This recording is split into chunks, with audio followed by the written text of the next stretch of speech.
Hello and welcome. Let's talk about a term you've probably heard thrown around, especially when it gets really hot outside: load shedding. It sounds super technical, right? But honestly, the idea behind it is surprisingly simple, and we're going to break it all down. Because that's really what's happening here. This isn't some random accident like a storm knocking down a power line. This is a deliberate choice. So the big question is, why in the world would a power company intentionally cut your power? To really get it, we're going to use an analogy that I think you'll appreciate. So, for a minute, let's forget about power grids and electrical engineering, and let's talk about pizza. Okay, so picture this. There's a huge pizza restaurant, and its job is to feed an entire city. This one kitchen, well, that's our entire electrical system. The power plant, that's the kitchen itself. It has a set number of ovens, a set number of chefs. There's a hard limit on how many pizzas it can possibly make in an hour. That's our electricity supply. It's finite. And then, of course, you've got the demand. That's all of us, the homes, the businesses, all the hungry people ordering pizzas. On a totally normal day, everything's great. The kitchen can easily keep up with the orders. Supply and demand are in a happy balance. But then, a massive heat wave hits. Everyone cranks up their air conditioners. In our story, that's like everyone in the entire city deciding they want pizza for dinner at the exact same moment. The tickets start flying in, the ovens are completely maxed out. You can almost hear the whole system groaning under the pressure. So here's the critical moment.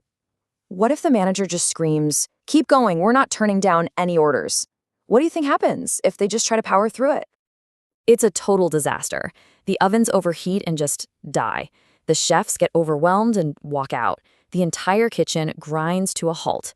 We're talking a complete, uncontrolled collapse. Now, nobody gets any pizza.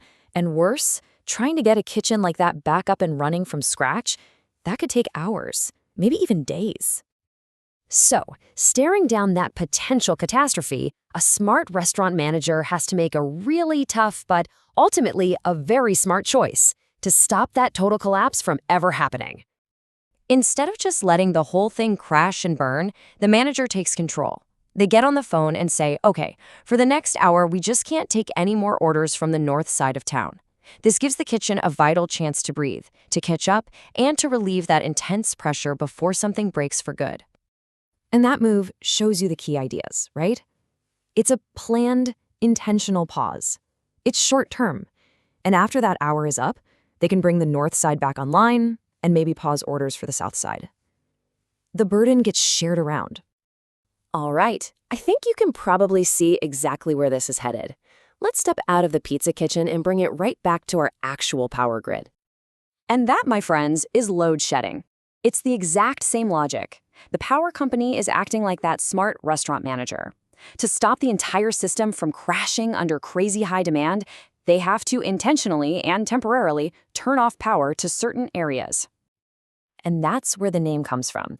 The load is just a technical term for all that demand for electricity, all those pizza orders piling up. And shedding just means they're dropping a piece of that demand off the system for a little while to get things back in balance.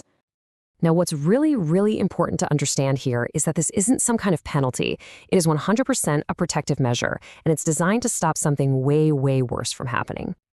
You gotta know, this is not their first move. It's the absolute last resort.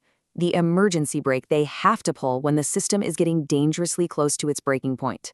They're basically choosing the lesser of two evils. And this slide really lays out those two choices perfectly. It's control versus total chaos. On one side, you've got load shedding. As you can see, it's a planned, rotating outage. It's annoying, for sure, but it usually lasts for a couple of hours. On the other side, you have a total blackout. That's unplanned, it's massive, and absolutely no one knows when the power is coming back. It could be hours, it could be days, because restarting an entire grid from zero is an incredibly difficult process. Here's one last little metaphor to really make it stick. Think of the power grid like a car engine that's revving way into the red zone. Load shedding is just the driver easing their foot off the gas for a bit.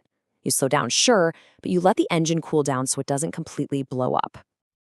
Okay, so we've gone through the whole story. Let's just boil it down and make sure we're all clear on the most important things to remember about load shedding.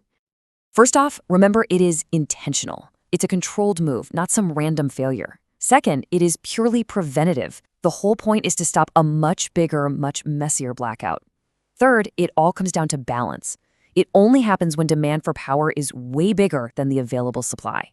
And finally, they try to make it as fair as possible, rotating the outages between different areas and always trying to protect critical services like hospitals and emergency responders. So I'll just leave you with this one last thought. The next time your lights go out on one of those blazing hot summer days, just take a second and ask yourself, is this just an accident? Or could this actually be a planned, calculated sacrifice designed to keep the entire city from going dark?